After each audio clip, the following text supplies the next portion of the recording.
तो next question है, a block of mass m is pulled along a circular arc by means of a constant horizontal force F. ठीक है, as shown, work done by this force in pulling the block from A to B, A से B तक जो इसने work done किया है ये हमें फाइंड करना है। ठीक है, तो इस क्वेश्चन में देखो फोर्स हमारा कांस्टेंट है और इस डायरेक्शन में, राइट। तो वर्क डन जो होता है हमारा W वो होता है F into d cos theta, यही तो होता है। हाँ सर। इसको हम दो तरीके से लिख सकते हैं। देखो एफ डी कोस थीटा जो है वो दो तरीके से लिखा जाता है। पहला तरीका तो है force into displacement in direction of force.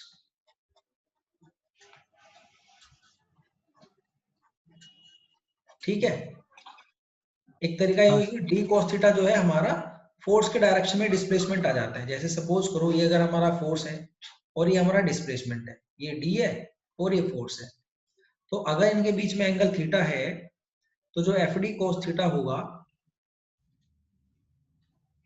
वो हो जाएगा सर। यहाँ तक ये अगर मैं निकालूं डी कोस थीटा निकालूं, सॉरी डी कोस थीटा मेरा यहाँ तक आ जाएगा,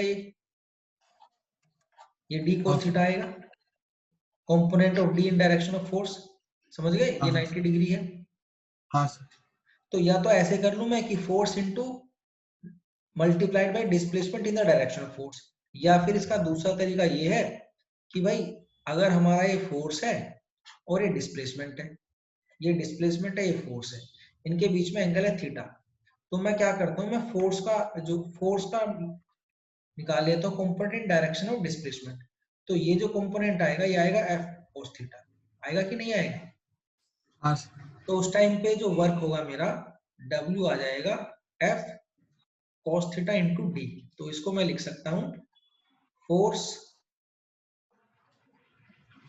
in the direction of displacement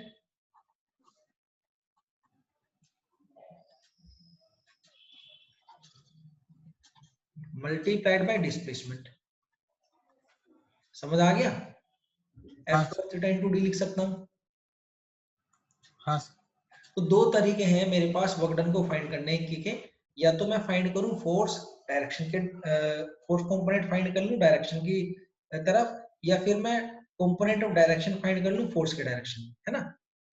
हाँ सर। यहाँ पर जो फोर्स है वो मेरा ये लेफ्ट की तरफ है, और लेफ्ट की तरफ जो डिस्प्लेसमेंट हुआ है वो यहाँ से लेके यहाँ तक हुआ है, आर से लेके बी तक हुआ है ना। ये डिस्प्लेसमेंट है लेफ्ट डायरेक्शन में। मतलब सर राइट में?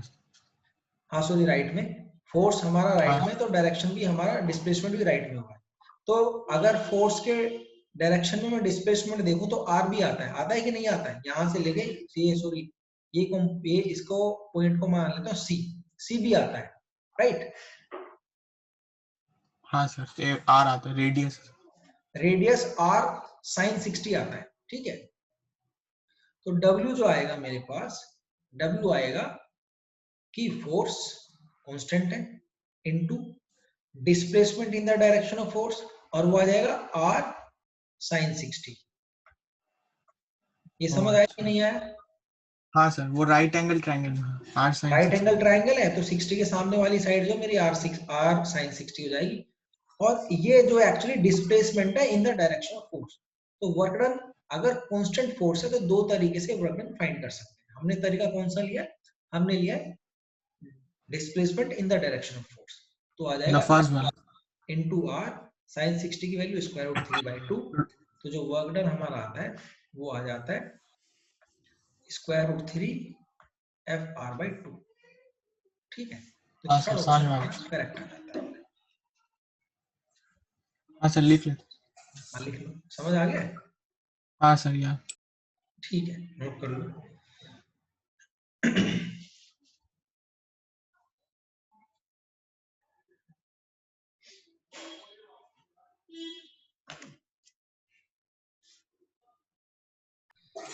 ठीक है, तो मैं इसको इरेज कर देता हूं।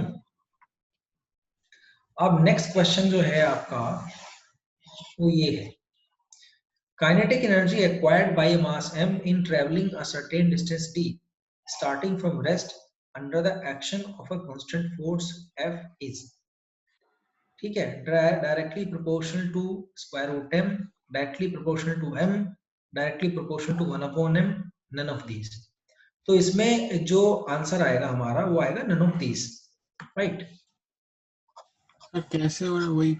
हाँ मैं समझा देता हूँ, राइट। देखो भाई ये हमारा ऑब्जेक्ट है, लेट अस से मास है m, कांस्टेंट फोर्स लगा F।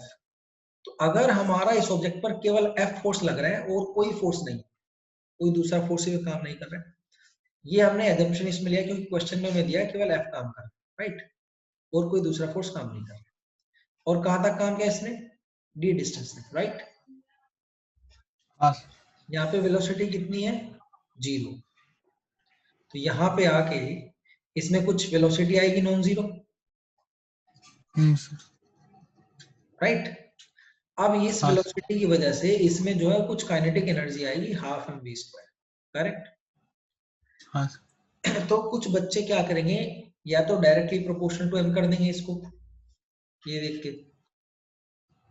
है ना, हाँ या फिर v की वैल्यू निकालेंगे, एक्सेलरेशन निकालेंगे f अपॉन m करके, फिर वहां से v की वैल्यू निकालेंगे तो v स्क्वायर हो जाएगा, तो ये निकालेंगे half m into F upon M square, ऐसे करेंगे।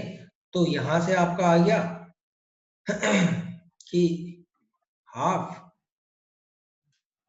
एफ स्क्वायर बाई एम, ये आ गया, है ना, हाँ ऐसे कर देंगे तो ये आंसर आ जाएगा आपका, ये आंसर आ जाएगा, करेक्ट, समझ आ हाँ गया, सर, वही वही कर रहे थे हम। है ना। लेकिन इसका ये आंसर भी करेक्ट नहीं है, रीजन क्या है मैं बता दूं भाई। यहाँ पर जो भी इसकी टोटल काइनेटिक एनर्जी होगी, that kinetic energy must be equal to work done on the object, होगी कि नहीं होगी, क्योंकि हाँ इनिशियल काइनेटिक एनर्जी हमारी क्या है, 0 है। 0। जो इनिशियल काइनेटिक एनर्जी है दैट इज 0, 0। क्योंकि इनिशियल वेलोसिटी 0 है। तो जो भी चेंज इन काइनेटिक एनर्जी आया है वो हमारा वर्क डन के बराबर है, तो ये जो हमारी फाइनल काइनेटिक एनर्जी है that must be equal to work done, समझ आ गया। हाँ सर। और वर्क डन होता है हमारा F इंटू डी। हाँ सर। तो जो काइनेटिक एनर्जी आएगी हमारी वो आएगी F इंटू डी, आएगी कि नहीं आएगी, हाँ sir, kinetic energy F × D। अब ये जो m की वैल्यू है ये चाहे कुछ भी हो जाए, what ever be the value of m, total kinetic energy यहां तक आते आते यही आएगी, हाँ सर। समझ आ गया। हाँ सर। तो ये हमारी जो काइनेटिक एनर्जी है ये फ्री फ्रॉम एफ एम रहेगी, एम पे डिपेंड नहीं करेगी, क्योंकि अगर एम कम हो जाएगा तो क्या होगा, एक्सेलरेशन बढ़ जाएगा, एक्सेलरेशन बढ़ने से इसकी जो वेलोसिटी है वो इंक्रीज हो जाएगी और टोटल वैल्यू हमारी हमेशा एफ इंटू डी के बराबर आएगी। तो यहाँ पर जो actually F square upon M है, यहाँ पे मैं अगर एक्सेलरेशन की वैल्यू रखूं और ये यहाँ पे डिस्प्लेसमेंट का यहाँ पे वैल्यू फाइंड करूं तो ये हमेशा एफ इंटू डी ही आएगी। अच्छा। हाँ सर। काइनेटिक एनर्जी का फॉर्मूला ही हम इसी तरह डेवलप करते हैं कि वो डिराइव करते हैं कि एफ इंटू डी करके हम उसको हाफ एम स्क्वायर के बराबर करते हैं, ऐसे तो डिराइव करते हैं काइनेटिक एनर्जी का फॉर्मूला। हाँ सर, यही सर। तो वो हमारा जो काइनेटिक एनर्जी है आप देखो एम पे डिपेंड नहीं करते हैं, बिकॉज जैसे हम वेरी करेगा ये वी भी उसी तरह वेरी कर जाएगा, वो हमेशा इसके। इससे कांस्टेंट हो जाता है। तो काइनेटिक अगर फोर्स एफ कांस्टेंट है और डी डिस्प्लेसमेंट तक किसी ऑब्जेक्ट को डिस्प्लेस करता है तो काइनेटिक एनर्जी हमेशा एफ इंटू डी होती है, तो वो किसी एम पर डिपेंड नहीं करती, तो हमारा ऑप्शन आएगा नन ऑफ दीज, ठीक है। ठीक है। तो नोट कर दो भाई इसको आप।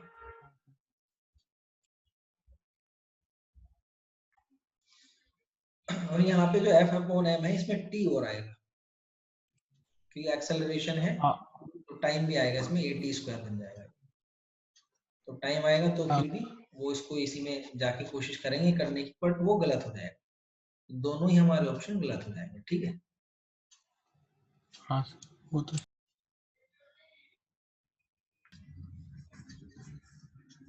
तो नेक्स्ट क्वेश्चन देख लेते हैं आपका।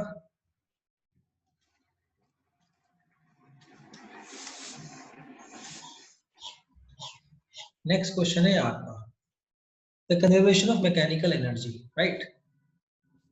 हाँ ये A uniform chain of length L and mass M is laying on a smooth table and 1/3 of its length is hanging vertically down over the edge of the table. If g is acceleration due to gravity, the minimum work required to pull the hanging part of the chain on the table is, right? तो ये question हमारा कुछ इस तरह है हाँ कि भाई ये हमारी एक टेबल है, राइट, और इस टेबल पे एक चैन है जिसकी लेंथ L है और मास M है, जो कि 1/3 ऑफ इट्स लेंथ, 1/3 हमारी यहाँ पर लटकी हुई है और 2/3 हमारी इस टेबल पे है, ठीक है। तो ये जो लटकी हुई चैन है इसकी लेंथ है हमारी L/3 और इसका मास है M/3, करेक्ट, हाँ सर, मास M/3, राइट। अब इसको जो मैं अगर इधर खींचूंगा तो ये जो लटकी हुई जो हैंगिंग चेन है ये ऊपर की तरफ जाएगी टेबल की तरफ। हाँ सर, तो इसको फाइंड करने के दो तरीके हैं। एक तरीका तो ये है कि भाई इसका सेंटर ऑफ मास पता कर लो। सेंटर ऑफ मास हमारा इसका आएगा कितना, नीचे आएगा L/6 नीचे आएगा, L/6 और टोटल मास अभी क्योंकि ग्रेविटी कांस्टेंट है तो सेंटर ऑफ ग्रेविटी भी इस पार्ट का यहीं पर होगा। तो टोटल मास जो M/3 है वो यहीं पर सेंटर्ड मान लो कि टोटल मास M/3 यहीं पर सेंटर्ड है, ठीक है। हाँ पूरा कॉन्सेप्ट। अब जैसे ही चेन ऊपर चली जाएगी तो क्या होगा कि जो टोटल चेन है हमारी ये ऊपर आ गई इस तरह। तब जो ये जो सेंटर ऑफ मास है, जो लटके हुए पार्ट का सेंटर ऑफ मास है, ये भी ऊपर आ जाएगा। हाँ तो पहले सेंटर ऑफ मास हमारा यहाँ पर था, L/6 नीचे था, अब ऊपर चला गया। तो वर्क डन बाय ग्रेविटी जो होगा, जितना वर्क डन बाय ग्रेविटी है उसके अपोजिट डायरेक्शन में इसकी एनर्जी बढ़ेगी, हाँ सर, ऑपोजिट, हाँ सर, है ना। तो work done by gravity negative में जितना होगा उतनी एनर्जी बढ़ेगी। तो वर्क डन बाय कितना होगा, work done equals to negative work done by gravity, हाँ सर। ये तो ऑपोजिट डायरेक्शन में हो गया दोनों, फोर्स और डिस्प्लेसमेंट, है ना। हाँ तो सर। निकाल लेते हैं, negative work done of gravity कितना हो जाएगा भाई, mg तो M/3, ठीक है, इंटू जी, किधर काम कर रहा है, नीचे की तरफ, है ना। हाँ सर, तो ये तो ग्रेविटी का फोर्स हो गया ना Fg, हाँ सर, हाँ ये तो नीचे था, नीचे की तरफ है। और डिस्प्लेसमेंट हमारा किधर है, ऊपर की तरफ। वो कितना ऊपर। डिस्प्लेसमेंट है, L/6 है कि नहीं है वो, ओ ऊपर की तरफ। हाँ सर, मतलब सर जस्ट एज में पहुंचेगा सर। हाँ, जब पूरा एज पे, जब पूरी चेन ऊपर चली जाएगी तो हमारा जो सेंटर ऑफ मास है ये भी तो ऊपर चला गया ना। अगर हाँ इसको सर, एज से इधर भी खींच लेंगे, क्योंकि फ्रिक्शन नहीं दिया है इसमें, नहीं दिया ना फ्रिक्शन, नहीं सर, अच्छा नहीं लेकिन वो दिया। स्मूथ टेबल, स्मूथ टेबल है तो फ्रिक्शन नहीं है। फिर अगर ऊपर पहुंच जाती है तब इसको इधर खींचे जाएंगे तो कोई वर्कडन नहीं करना पड़ेगा, हाँ स्मूथ बोल दिया। ठीक है। और इंटू cos 180, क्योंकि ग्रेविटी नीचे की तरफ है और डिस्प्लेसमेंट ऊपर की तरफ है, हाँ सर, ठीक है। तो हमारा आ जाएगा ये cos 180 -1 हो जाएगा और टोटल वर्क डन आ जाएगा mg/18 जूल, या यूनिट, ऐसा यूनिट जो भी कुछ होगा, समझ आ गया। तो अच्छा, हाँ mgL सॉरी mgL/18 हमारा जो टोटल वर्क डन आ जाएगा। सर, हाँ समझ में समझ आया। हाँ सर, दूसरा तरीका है हमारा इसका इंटीग्रेशन से, ठीक है। इंटीग्रेशन से वैसे अगर आप चाहो तो बता देता हूँ, अदरवाइज उसकी आवश्यकता इसमें है नहीं, ये हमारा इसी तरह हो जाता है। हाँ सर, सेंटर ऑफ मास है, ये तो नॉर्मल है सर, ये इजी भी है। हाँ, ग्रेविटी इंटीग्रेशन से क्या होगा, यहाँ पे कोई डीएम मान लेंगे और यहाँ पे कोई वाई मान लेंगे, और डीएम को ऊपर तक पहुंचाने में कितना वर्क डन करना पड़ा, उसे को फिर इंटीग्रेट कर देंगे L/3 से 0 तक। अच्छा, तब भी हमारा यही आएगा। ठीक है, ठीक है सर, 1 मिनट लिख लेते। हाँ नोट कर लो।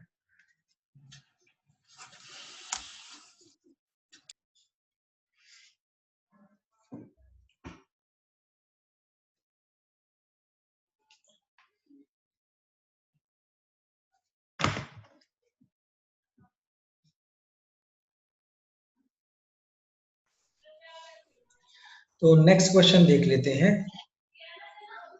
नेक्स्ट क्वेश्चन है आपका ये, uranium 238 nucleus originally at rest decays by emitting an alpha particle, say with a velocity of v meter per second. The recoil velocity in meter per second of the residual nucleus is। ठीक है, तो recoil velocity find करनी है। ठीक है, देखो sir ये coalition कौन सा तरह का कॉलिशन हो रहा है, वही समझ में नहीं आ रहा। ये हमारा कोलिजन हो रहा है, ये सुपर इलास्टिक कोलिजन है ये। अच्छा, ये टॉपिक मतलब देखो तो ऐसा ऐसा। होता है, देखो सुपर इलास्टिक कोलिजन बता देता हूँ कैसा होता है। देखो ऐसा होता है, दो ऑब्जेक्ट आपस में कोलाइड हुए और काइनेटिक एनर्जी जो थी उनकी डिक्रीज हो गई। ये कैसा होता है, इनइलास्टिक, इनइलास्टिक। राइट। हाँ सर। दो ऑब्जेक्ट कोलाइड हुए और फिर वो इधर उधर भाग गए और काइनेटिक एनर्जी जो थी वो सेम रही, ये तो इलास्टिक हो गया। ये इलास्टिक हो गया। एक कोलिजन ऐसा होता है कि भाई दो ऑब्जेक्ट आए और जो काइनेटिक एनर्जी थी वो कोलिजन के बाद बढ़ गई। ठीक है, और ये बढ़ कैसे जाती है इसको समझ लेते हैं एक बार। हाँ सर, कैसे बढ़ी। क्योंकि कुछ बच्चों को कंफ्यूजन होता है कि ये बढ़ कैसे जाती है। ये बढ़ ऐसे जाती है कि भाई सपोज करो एक ऑब्जेक्ट है हमारा और उस पे हमने यहाँ थोड़ा सा एक्सप्लोजिव बांधा है, तो क्या रखा है उधर।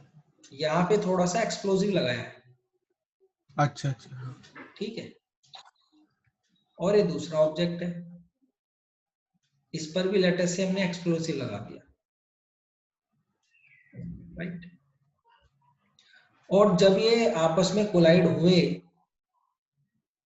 और कोलाइड होने के बाद क्या हुआ, ये एक्सप्लोसिव ब्लास्ट हो गया। तब ये जो ऑब्जेक्ट है हमारे इधर और इधर हाई वेलोसिटी से जाएंगे। तब क्या हुआ है इनके अंदर कि जो ये हमारा एक्सप्लोसिव था, इसके अंदर जो केमिकल एनर्जी थी, उस केमिकल एनर्जी का कुछ पार्ट काइनेटिक एनर्जी में कन्वर्ट हो गया है। तो काइनेटिक एनर्जी जो है वो बढ़ गई है सिस्टम की। समझ आ गया आपको। अच्छा। तो ऐसे केस में जो एक्सप्लोड हमारे कोलिजन होते हैं वो सुपर इलास्टिक कोलिजन। लेकिन किसी भी तरह का कोलिजन हो, सुपर इलास्टिक हो या इनइलास्टिक हो, उसमें जो मोमेंटम होता है वो हमेशा कंजर्व रहता है। तो ये तो चेंज हाँ, इन कंजर्व। मोमेंटम हमेशा जीरो होता है। हाँ सर। समझ आ गया। हाँ सर, ये तो समझ। ठीक है, तो ये मैं इरेज कर दूं जो मैंने लिखा है अभी। हाँ सर, 1 मिनट, सुपर इलास्टिक वाला खाली लीजिए। सुपर इलास्टिक वाला लिख लो। और यहाँ पे जो सुपर इलास्टिक कोलिजन है ये मल्टीपल तरह के हो सकते हैं। ऐसा भी हो सकता है कि एक एक्सप्लोसिव हमारा ऐसा रखा है, रेस्ट में रखा है, समझ आ गया। और रेस्ट अच्छा। में वो जब एक्सप्लोड हुआ तो एक पार्ट इधर चला गया उसका और दूसरा पार्ट इधर चला गया। तो ये जो है ये भी हमारा कोलिजन जो है ये सुपर इलास्टिक कोलिजन है, क्योंकि इनिशियल काइनेटिक एनर्जी कितनी थी, 0 थी। अच्छा, और फाइनल काइनेटिक एनर्जी तो इन फाइनल दोनों। काइनेटिक एनर्जी 0 से ज्यादा है, तो ये भी सुपर इलास्टिक कोलिजन मानता है। और जब गन से फायर होती है, गन से जो फायर हो रही है वो भी सुपर इलास्टिक कोलिजन है, उसमें भी काइनेटिक एनर्जी बढ़ जाती है, लेकिन उसमें भी देखो हम क्या करते हैं, हम उसमें मोमेंटम कंजर्व रखते हैं। हाँ, मोमेंटम एक्सटर्नल फोर्स तो नहीं है सर। हाँ, तो क्योंकि कोलिजन में एक्सटर्नल फोर्स नहीं होता है, तो उसमें मोमेंटम कंजर्व रहता है। तो सर ये वाला क्वेश्चन में सर एक्सप्लोसिव तो नहीं है, तो उसका रोल कौन प्ले कर रहे थे? उसका रोल प्ले कर रहा है इनकी बाइंडिंग एनर्जी।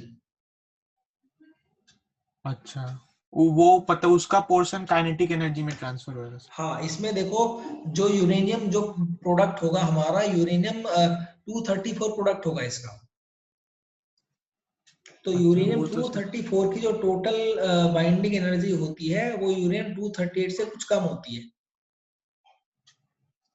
अच्छा, तो इसका मतलब वो ट्रांसफर हो गया काइनेटिक एनर्जी हाँ, में। वो काइनेटिक एनर्जी में ट्रांसफर हो जाती है। ठीक है, लिख लेते हैं। लिख लो।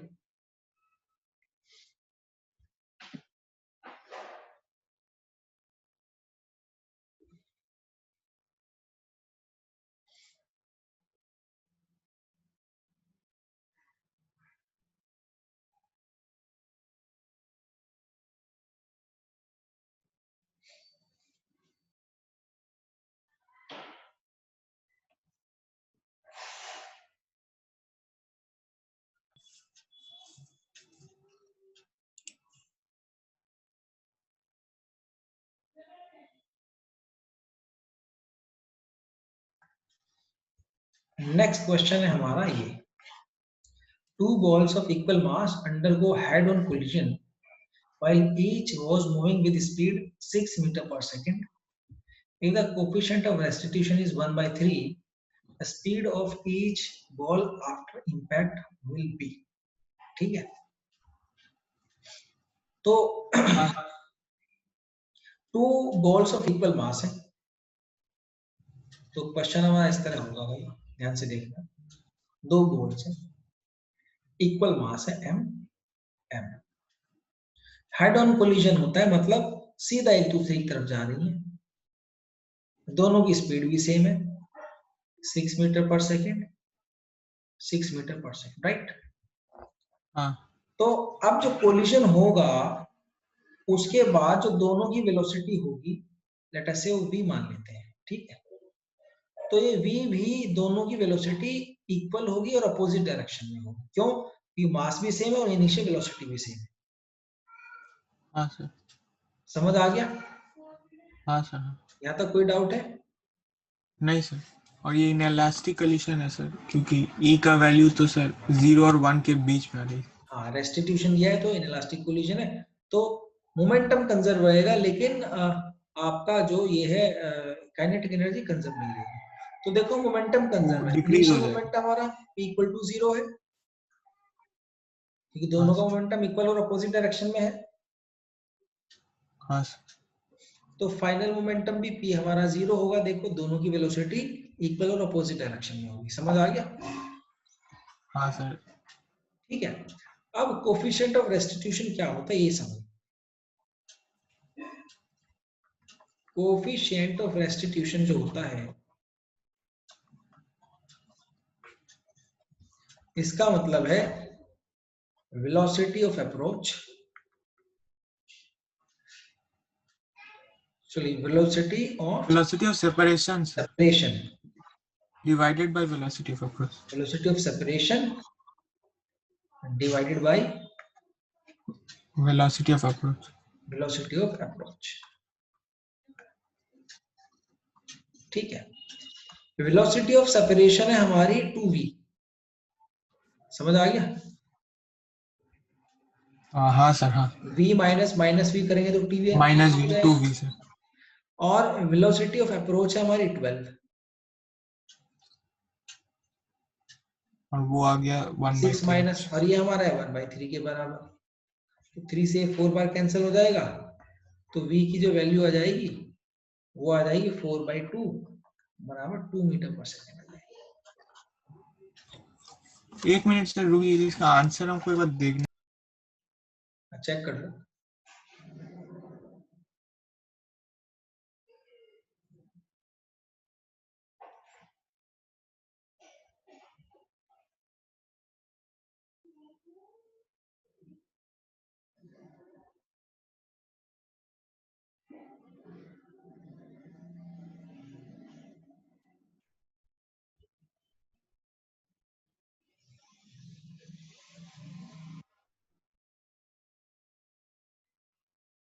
हाँ सर, मेरा गलती हो रहा था, समझ में आ गया सर। समझ आ गया? हाँ सर, लिख लेते। लिख लो। और सर मतलब ये कोएफिशिएंट ऑफ रेस्टिट्यूशन हम लोग को जब पढ़ाए थे लोग, तो बोला था ये जो रिजल्ट आया ये मतलब ओरिजिनली इसको डिफाइन किया गया sir, impulse of reformation divided by impulse of deformation. तो बोला उससे ये डिराइव होकर आया velocity of separation by velocity of approach. हाँ, तो उसी से ड्राइव हो गया आया, कोई दिक्कत नहीं है, क्योंकि एक्चुअली होता क्या है, जिस टाइम ये कोलाइड कर रहे होते हैं, ये टाइम हालांकि बहुत छोटा होता है, लेकिन ये टाइम जीरो नहीं होता है जिस टाइम तक ये कांटेक्ट में रहते हैं। हाँ सर, मैं पूछ रहा था कैसे वो डिराइव करके, वो लोग बोला कि तुम लोग के लिए जरूरत नहीं है तो डिराइवेशन में नहीं जाएंगे हम लोग तो। हाँ, वैसे जरूरत नहीं है, लेकिन थोड़ा सा मैं आपको आइडिया दे देता हूँ, ठीक है? देखो तो ऐसा पहले इसको है। लिख लेता हूँ सर। हाँ, इसको लिख लो। देखो, जब ये आपस में कोलाइड कर रहे होते हैं, जब ये कांटेक्ट में रहते हैं, तो दोनों बॉडी क्या होती हैं, डिफॉर्म होती है। डिफॉर्म कैसे? अगर सपोज कोई स्फेरिकल बॉडी है, तो दोनों बॉडी थोड़ी दब जाती हैं आगे से। दबने पे क्या होता है कि इनके अंदर जो डिफॉर्मेशन आता है उससे इलास्टिक फोर्स क्रिएट होता है, जो क्या करता है, इनके सरफेस को बाहर की तरफ पुश करता है। और जब ये बाहर की तरफ पुश करते हैं, तो क्या होता है, फिर ये एक दूसरे को वापस धकेलते हैं और इस तरफ आ जाते हैं, ठीक है? अब यहाँ पर आप ध्यान से देखो कि भाई कुछ एनर्जी जो है हमारी वेस्ट हो गई, काइनेटिक एनर्जी हमारी कुछ वेस्ट हो गई है। किसमें चली गई है? हीट एनर्जी में। कुछ वो क्यों जाती है? कि जो डिफॉर्मेशन होने पे जो पुश इन दोनों पर लगता है, तो एक तरह की इन दोनों के अंदर पोटेंशियल एनर्जी क्रिएट हो जाती है। लेकिन जब ये रिफॉर्म करते हैं अपने आप को, तो वो सारी की सारी पोटेंशियल एनर्जी गेन नहीं हो पाती है। कुछ एनर्जी इनके बीच में साउंड में या फिर हीट एनर्जी में इनके क्रिस्टल स्ट्रक्चर के बीच में रह जाती है, जिसकी वजह से इनकी वेलोसिटी कम हो जाती है। तो यहाँ पर जब डिफॉर्मेशन के बाद जो इनकी जो एनर्जी हमने दी है, वो रिफॉर्मेशन के बाद हमें वापस गेन नहीं हुआ है। तो रिफॉर्मेशन की एनर्जी कम है और डिफॉर्मेशन की एनर्जी ज्यादा है। तो वही अच्छा रेशो लोगे, तो तब उस रेशो को लेंगे तो हमारा ये रेशो आ जाती है कांस्टेंट ऑफ रेस्टिट्यूशन। अच्छा। हाँ हाँ, ठीक है? लिख लेता। लिख लिया आपने? नहीं सर, लिख तो एक मिनट। हाँ, लिख लो।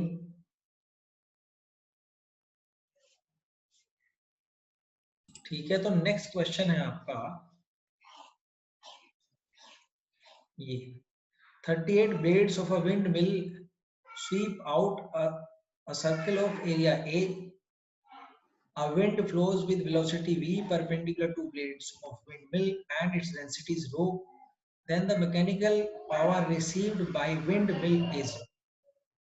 ठीक ये है? डेंसिटी किसका दिया हुआ है सर, ब्लेड का कि सर एयर का? ये एयर का डेंसिटी है।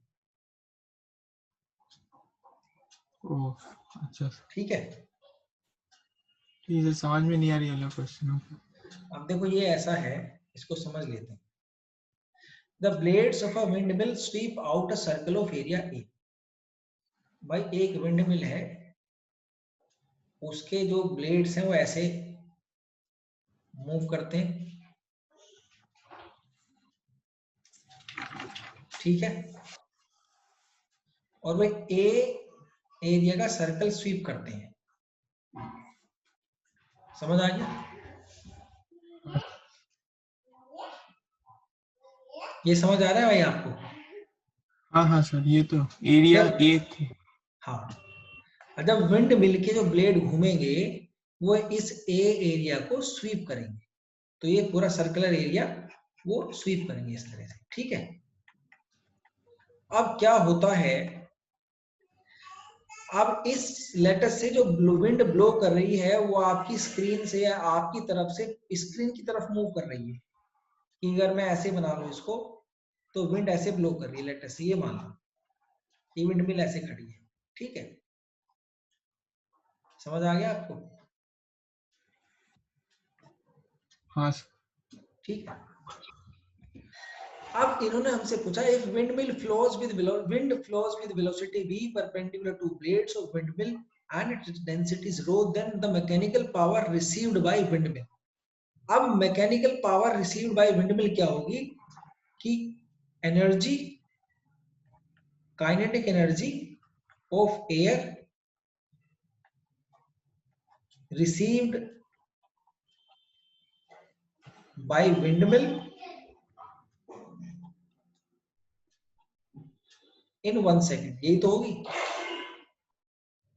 यही तो हमें निकालना है।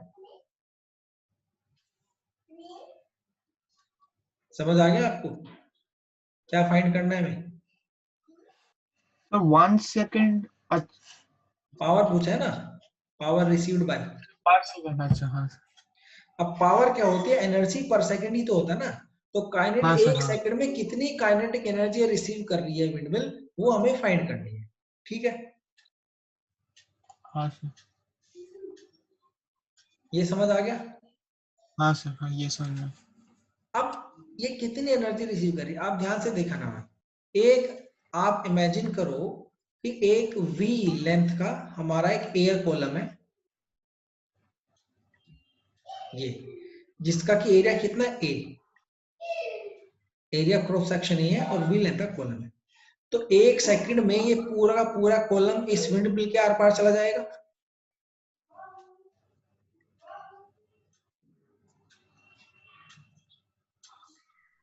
सर क्या लास्ट वाला सर और एक बार बताइए।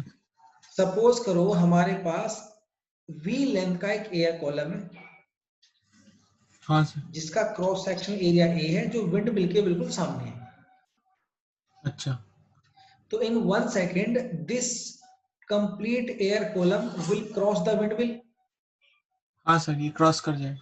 क्रॉस कर जाएगा, तो जो हाँ हमारी इस पूरे कॉलम की काइनेटिक एनर्जी है वो काइनेटिक एनर्जी जो है वो हमारा विंडमिल का इनपुट पावर है।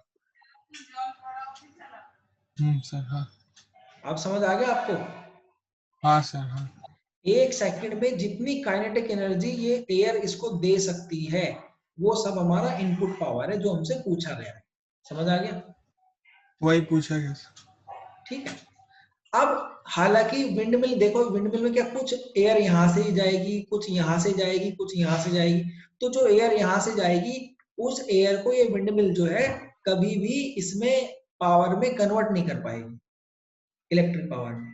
इलेक्ट्रिक पावर में केवल उसको कन्वर्ट कर पाएगी जो इसके ब्लेड्स को हिट करेगी, इसीलिए विंडमिल्स की जो एफिशिएंसी है वो कुछ कम होती है, ठीक है, हाँ समझ आ गया? हाँ सर अब निकाल लेते हैं, लेकिन हमें उससे कोई मतलब नहीं है, हमें तो ये पता लगाना है कि एयर जो है हाँ सर इससे कितनी एनर्जी दे रही है, तो वो निकाल लेते हैं। अब इनपुट पावर क्या होगी देखो, पहले तो इसका मास निकालते हैं कि इसमें कितना मास होगा, पहले तो इसका वॉल्यूम निकालते हैं। वॉल्यूम कितना है एयर कॉलम का,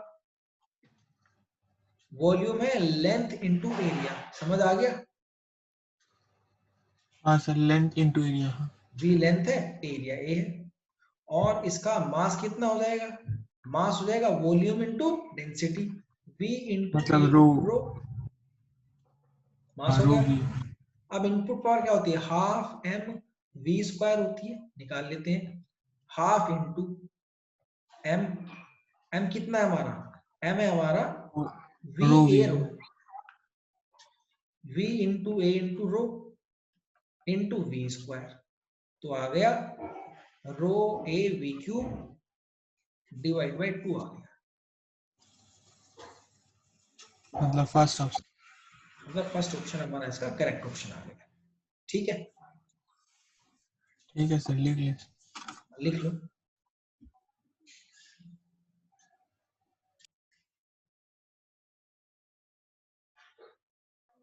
तो ठीक है मैं इसको इरेज कर देता हूँ। अब नेक्स्ट क्वेश्चन है आपका, body of mass m accelerate uniformly from rest to velocity v1 in time interval t1. The instantaneous power delivered to the body as a function of time t is, ठीक है, time t के function में instantaneous power दिखाना।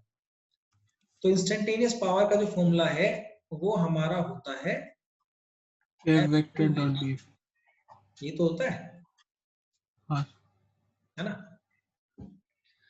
तो मास m है, सबसे पहले f find कर लेते हैं। तो f के लिए हमें f हमारा होगा मास इनटू एक्सेलरेशन, ठीक है। तो मास है, एक्सेलरेशन होगा हमारा, रेस्ट से शुरू होती है, तो एक मिनट, m इंटू m करेंगे v1 तो एक्सेलरेशन जो v1 आएगा v1 minus t1। 0 divided by t1, ये आ गया हमारा फोर्स, हाँ m into v1 by t1, right. ये तो फोर्स आ गया, ठीक है। अब हमें निकालना है velocity v at any time t, वो क्या है, 0 प्लस एक्सेलरेशन, एक्सेलरेशन कितना है v1 by t1 a into T, ये तो आएगी, ये a है, ये t है, ये u है। हाँ सर, हाँ मतलब एनी टी टाइम पे अच्छे ऐसे इसको कनेक्ट करना है। हाँ, v at any time t, हाँ किसी भी टाइम t पर, वो टाइम t कुछ भी हो सकता है, बट मतलब t1 वो तो फिक्स, जनरल टाइम पे। t1 तो फिक्स टाइम हो गया ना, ये तो फिक्स टाइम पे बिल्कुल लास्ट में बता दिया। लेकिन हमें उसके बीच में किसी भी टाइम t पर अगर फाइंड करना है तो हमारी वेलोसिटी इस तरह से, acceleration v1 upon t1 fix रहेगा, और कोई भी टाइम t कर लेंगे तो हमारी वेलोसिटी उस टाइम पे आ जाएगी, ठीक। तो इंस्टेंटेनियस पावर जब निकालेंगे किसी भी टाइम t पर, वो आएगा f इंटू v। f हमारा कितना है, m v1 upon t1, m v1 upon t1 into v कितना है हमारा, v हमारा v1 upon t1 into t। तो हमारे इंस्टेंटेनियस पावर आ गई m v1 upon t1 square into t। समझ आ गया। हाँ तो ऑप्शन हमारा, फर्स्ट ऑप्शन हमारा करेक्ट ऑप्शन आ जाता हाँ सर, समझ गया। है, ठीक है, समझ आ गया। हाँ सर, लिख ले। लिख लो।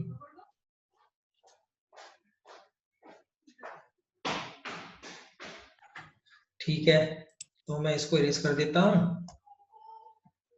अब नेक्स्ट क्वेश्चन की तरफ आ जाते हैं। आप नेक्स्ट क्वेश्चन आपका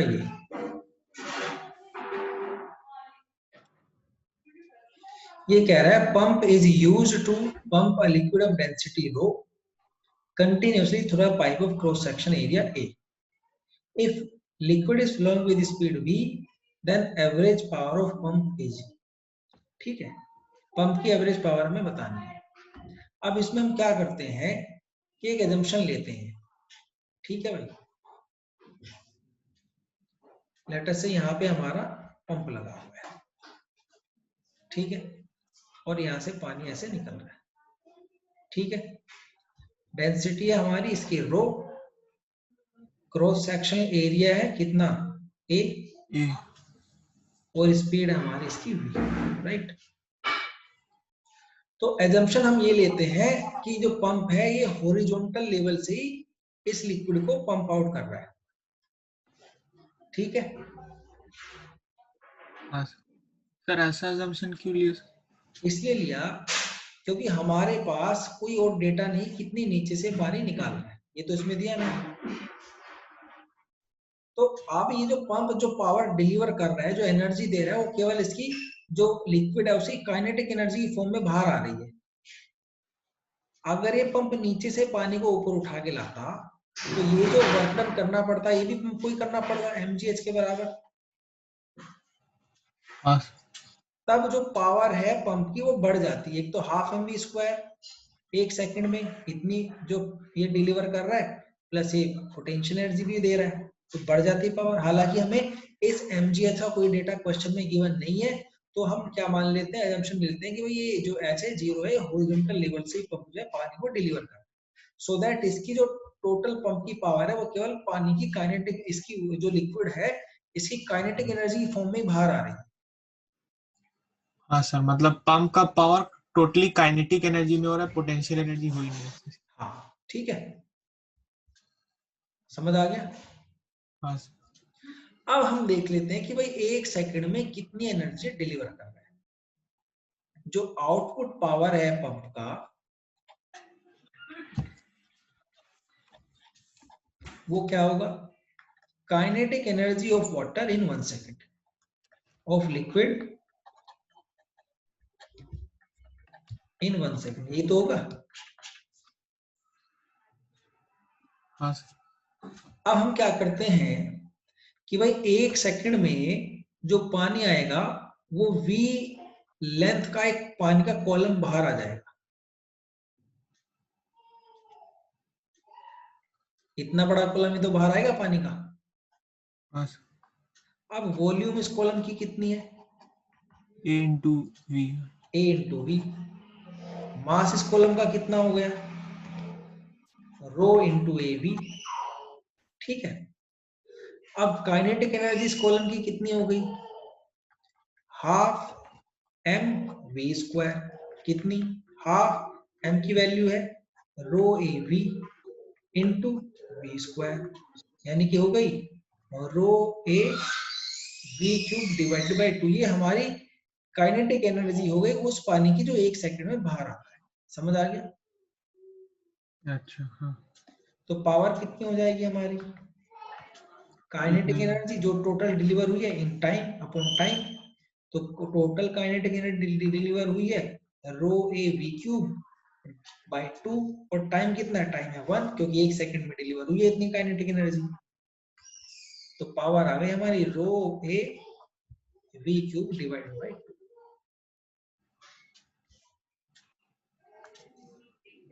ठीक है सर। हाँ हाँ। तो ये हमारा ऑप्शन आ जाता है इसका 1/2 rho A V cube. Fourth option correct option आ जाता है।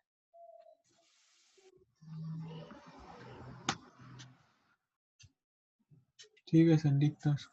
ठीक है, नोट कर लो।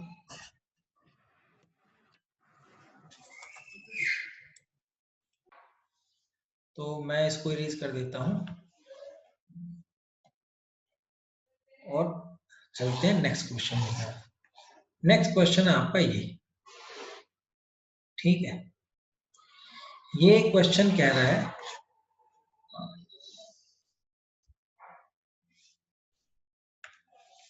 Initially mass m is held such that spring is in relaxed condition, ठीक है।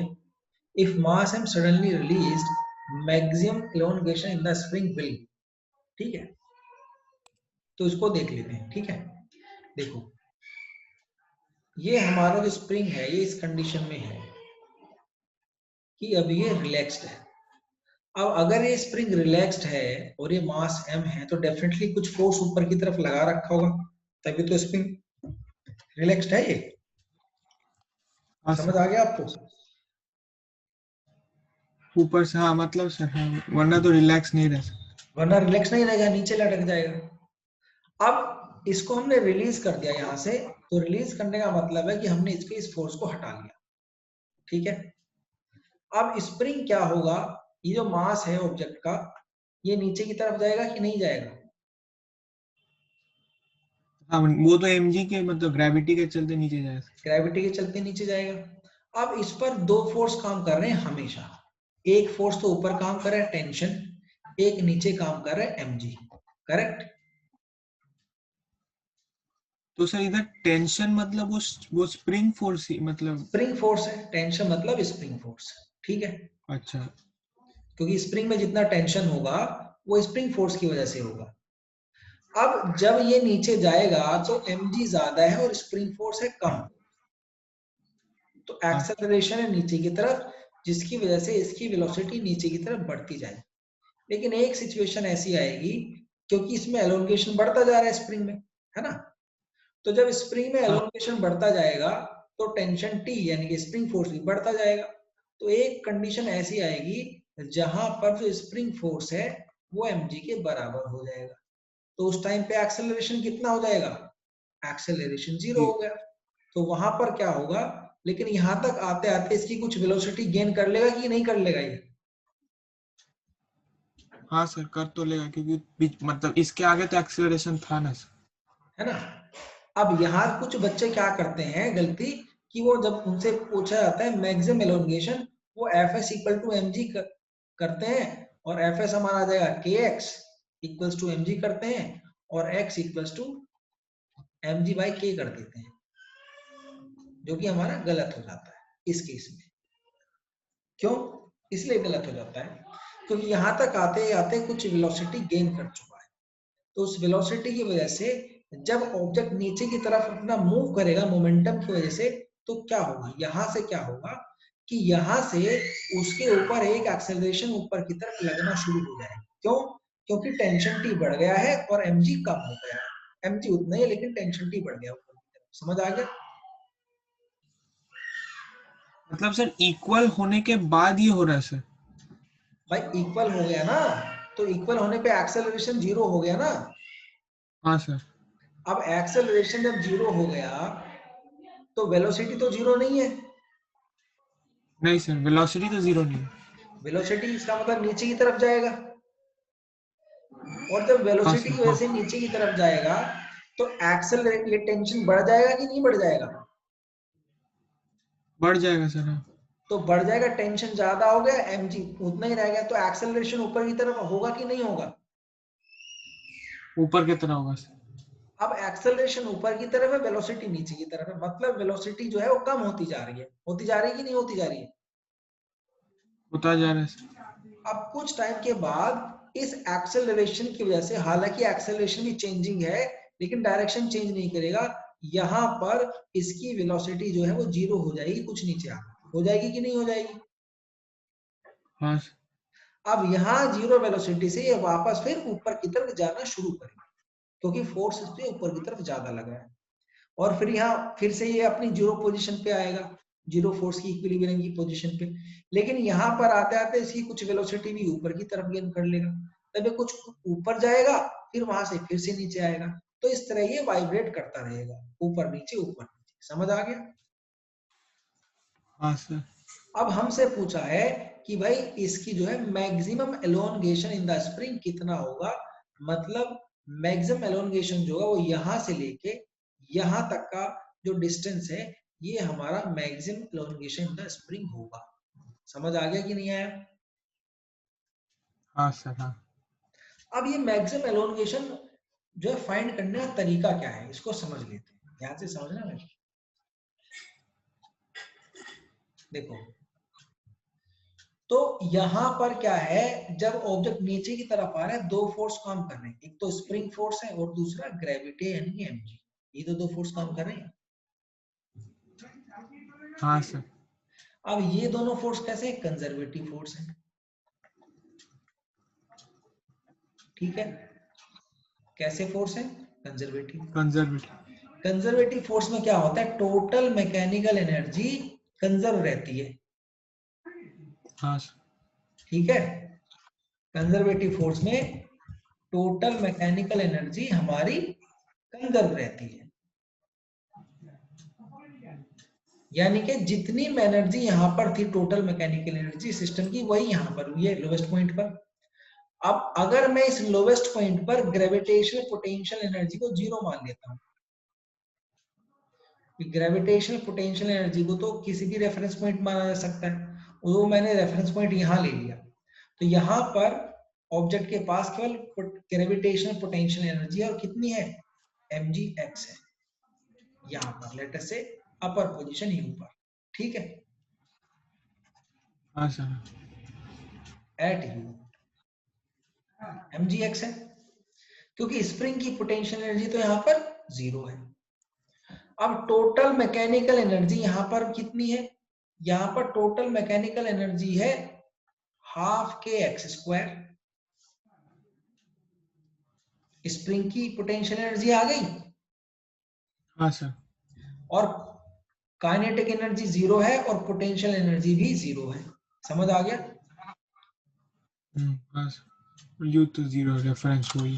है ना, क्योंकि ग्रेविटेशनल पोटेंशियल एनर्जी भी जीरो मानी है और काइनेटिक एनर्जी भी जीरो है। यहाँ पर भी काइनेटिक एनर्जी जीरो, यहाँ पर केवल ग्रेविटेशनल पोटेंशियल एनर्जी है। तो यहाँ पर मेरे पास जो इक्वेशन बनी, अगर मैं एनर्जी को कंजर्व कर दूं, कांस्टेंट कर दूं दोनों पॉइंट्स पर, तो इक्वेशन बनती है mgx इक्वल्स टू हाफ के एक्स स्क्वायर। बनती है कि नहीं बनती है? हाँ अब यहाँ पे मैं क्या करूंगा, यहाँ पे मैं इस x से ये x कैंसिल कर दूंगा, तो x की जो वैल्यू आएगी 2mg/k आ जाएगी। समझ आ गया?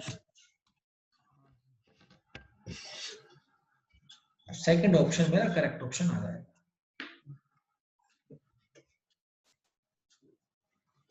हाँ सर, समझ में आ गया, लिख लेगा। ठीक है, लिख लो।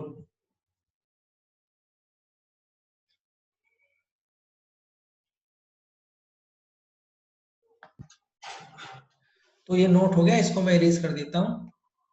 तो ये हमारे सारे डाउट कंप्लीट हो गए हैं। हाँ ठीक है सर, भाई, अब मिलते हैं नेक्स्ट क्लास में। नेक्स्ट क्लास के जो भी डाउट है आप जो है बता देना कब आपको लेनी है। ठीक है, ठीक है चलो। और कोई पूछना आपको बताओ, कोई और डाउट हो आपका? सर। ओ, हाँ सर, 1 मिनट और 1 सेकंड। हाँ हाँ,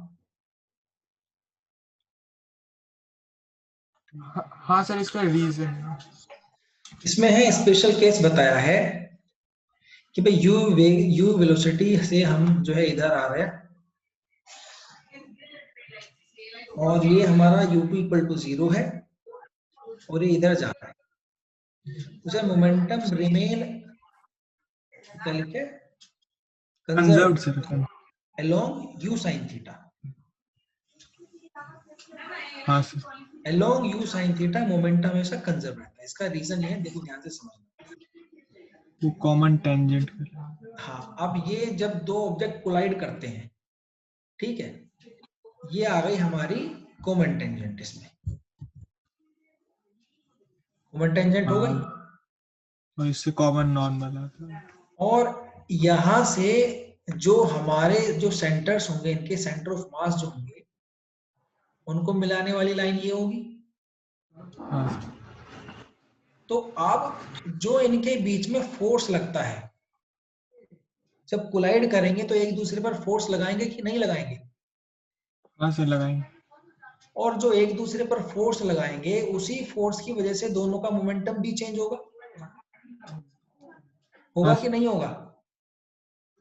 हाँ सर। तो इस ऑब्जेक्ट पर लेटर से इस डायरेक्शन में फोर्स लगेगा, और जो दूसरा ऑब्जेक्ट है उस पर लेटर से इस डायरेक्शन में फोर्स लगा। दोनों पर फोर्स लगा एक दूसरे की वजह से, हाँ सर। क्योंकि दोनों एक दूसरे के ऊपर परपेंडिकुलर डायरेक्शन में फोर्स लगाएंगे, नॉर्मल डायरेक्शन में फोर्स लगाएंगे। जो उनका सरफेस है, उस जो उनका कॉन्टेक्ट सरफेस है, कॉन्टेक्ट सरफेस के नॉर्मल डायरेक्शन में फोर्स लगाएंगे। हाँ सर। हाँ अगर फ्रिक्शन नहीं है, अगर फ्रिक्शन होगा तो फिर दूसरे डायरेक्शन में भी फोर्स लग सकता है, बट विदाउट फ्रिक्शन केवल नॉर्मल डायरेक्शन में फोर्स लग सकता है, राइट? हाँ सर।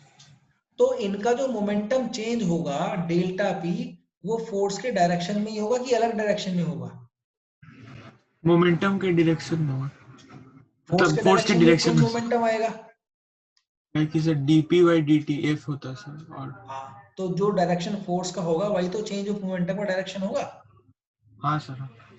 तो जो मोमेंटम चेंज होगा वो हमारा केवल नॉर्मल के डायरेक्शन में होता है। तो अब जो नॉर्मल के डायरेक्शन एक परपेंडिकुलर डायरेक्शन है, इस डायरेक्शन में जो भी मोमेंटम है, इस तरफ है या इस तरफ है, किधर भी है, वो अनअफेक्टेड रहेगा कोलिजन से, हाँ क्योंकि सर, वो उस तो डायरेक्शन एकदम में कोई फोर्स नहीं है। समझ आ नहीं गया? है सर, तो चेंज होएगा ही नहीं। समझ आ गया, क्योंकि हाँ जो पैरेलल डायरेक्शन है हमारा, उस डायरेक्शन में तो कोई फोर्स ही नहीं है, इस डायरेक्शन में तो कोई फोर्स ही नहीं है। कोलिजन के टाइम पे फोर्स जो है कोलिजन के टाइम पे केवल नॉर्मल डायरेक्शन में है, तो उसी डायरेक्शन में दोनों में मोमेंटम चेंज आएगा। और ये जो डायरेक्शन है हमारा, पर जो पैरेलल डायरेक्शन है, उस डायरेक्शन में कोई फोर्स नहीं है, तो वहां पर कोई चेंज इन मोमेंटम भी नहीं आएगा। समझ आ गया? हाँ सर। ठीक है, ये डाउट क्लियर हो गया आपका?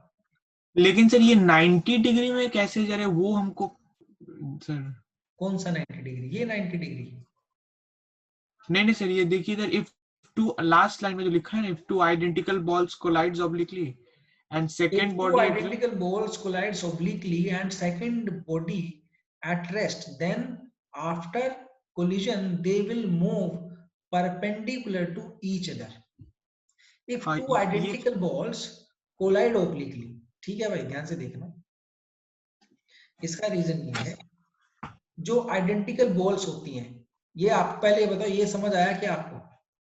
हाँ सर वो तो, वो समझ में आ गया। ठीक है, आप ध्यान से समझना जो मैं बता रहा हूं।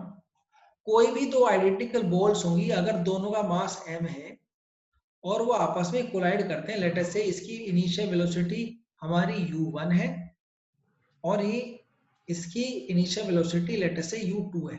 समझ आ गया? ध्यान से देखना भाई। अगर दोनों का मास इक्वल है और कोलिजन हमारा परफेक्टली इलास्टिक है, कैसा है? Perfectly elastic. तो कोलिजन के बाद, जैसे कोलिजन होगा, कोलिजन के बाद की जो वेलोसिटीज होंगी, ये हमारा फर्स्ट था, ये सेकंड था, ये फर्स्ट है, ये सेकंड है। कोलिजन के बाद ये वेलोसिटी इंटरचेंज हो जाती है। समझ आ गया? हाँ सर हाँ, ये समझ सेम आया? मास होने से, हाँ सेम मास ये तो होने से। फॉर्मूले से पढ़ी होगी ना आपने उसको, हमारा हाँ हाँ हाँ फाइनल वेलोसिटी का फॉर्मूला, उसमें स्पेशल केस में आता है ये समझ आ गया हाँ आपको? हाँ सर, हाँ वो ठीक, पढ़ा दिया हम लोग। वेलोसिटी इंटरचेंज हो जाती है। अब इस केस में देखो क्या होता है। इस केस में हमारी ये जो बॉल है, ये लेटर से रेस्ट में, और एक बॉल जो है ओब्लिकली इसको हिट करती है यहां पर, सेम मास की। ठीक है, अब हिट करने के बाद क्या होगा, इसकी लेटर से वेलोसिटी थी u। ध्यान से समझना भाई। अब u वेलोसिटी की वजह से इसने क्या किया, एक तो हमारा है इन दोनों के परपेंडिकुलर, जो हमारी इसको कहते हैं लाइन ऑफ कोलिजन, जिस लाइन पे मोमेंटम ट्रांसफर होता है वो हमारी लाइन ऑफ कोलिजन है।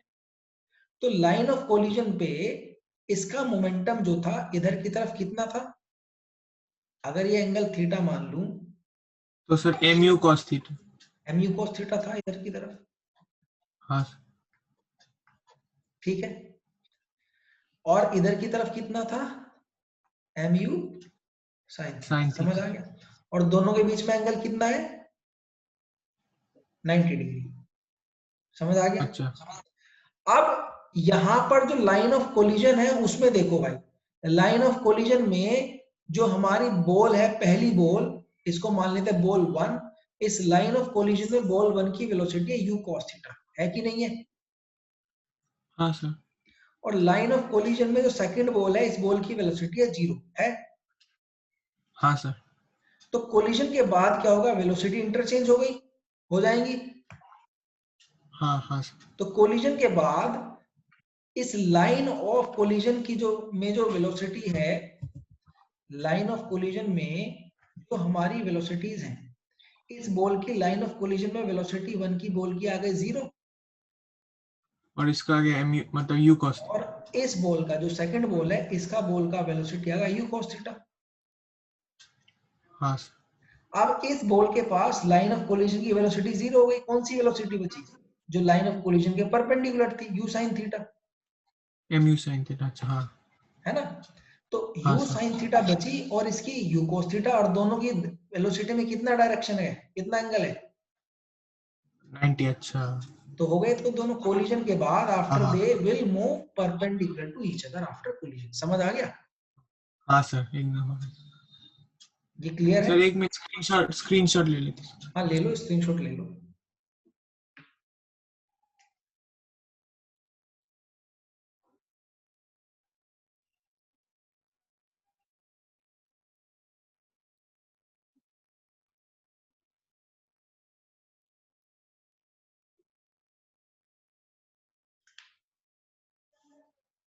ठीक है सर, हो गया सर। हो गया है? ठीक है हाँ भाई। सर। तो ठीक समझ आया आपको, क्लास ठीक रही हमारी? हाँ सर। अब ठीक सर है, वो नेक्स्ट एग्जाम में सर, वो ये वर्क पावर एनर्जी है सर, न्यूटन्स लॉ है, और वो रोटेशन का सेंटर ऑफ मास का खाली पोर्शन है। तो अब नेक्स्ट क्लास में सर न्यूटन्स लॉ करके रखते हैं, उसमें से डाउट होगा तो पूछ लेंगे। हाँ ठीक है, नेक्स्ट क्लास में न्यूटन्स लॉ ऑफ मोशन के डाउट पूछ लेना आप, ठीक है, और बता देना कब रखनी है क्लास, ठीक है। ठीक है सर। ठीक है सर चलो, थोड़ा ओके टाइम बेटा, लगेगा सॉल्व करने, फिर बता देंगे आपको।